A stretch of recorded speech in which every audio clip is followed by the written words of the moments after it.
Supreme court के मजीद 5 जजेस और लाहौर हाई कोर्ट के एक और जज को भेजे गए धमकी आमेज खतूत भी सामने आ गए। सुप्रीम कोर्ट के 10 जजेस को खत एक ही रोज भेजे गए। कुछ जजेस को भेजे गए खतूत देर से मिले। लाहौर हाई कोर्ट के जस्टिस अली बाकर नजफी को भी मशकूक खत मौसूल हुआ है। तमाम खतूत तहकीकात के लिए CTD के हवाले कर दिए गए।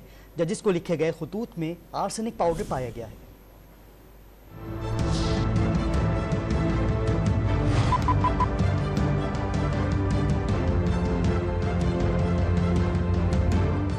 अदालत उज़्मा और अदालत आलिया के जजों को धमकियामेज खतूत भेजने का सिलसिला थम ना सका। सुप्रीम कोर्ट के मजीद 5 जजिस को लिखे गए मशकूक खतूत सामने आ गए। सुप्रीम कोर्ट के जस्टिस मुनीब अख्तर, जस्टिस मोहम्मद अली मजहर, जस्टिस हसन अजहर रिजवी, जस्टिस याहिया आफरीदी और जस्टिस आयशा मलिक के नाम मशकूक खतूत मौसूल हुए हैं। तमाम खतूत इकट्ठे करके CTD के हवाले कर दिए गए हैं। ज़राए के मुताबिक सुप्रीम कोर्ट के जजिस को लिखे गए खतूत में भी आर्सेनिक पाउडर पाया गया है। सुप्रीम कोर्ट के जजिस को भेजे जाने वाले तमाम खतूत एक ही तारीख को आए थे।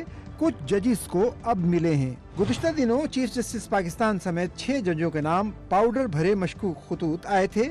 इन जजों में justice Mansoor Ali Shah, justice Athar Minallah, justice Jamal Mandokhel, justice Aminuddin और जस्टिस मोहम्मद अली मजहर शामिल हैं। फॉरेंसिक रिपोर्ट के मुताबिक जजों को मिलने वाले धमकी आमेज खतूत में मौजूद पाउडर में आर्सेनिक की 10% मिकदार पाई गई। लाहौर हाई कोर्ट के जज को भी मशकूक खत मौसूल हुआ है।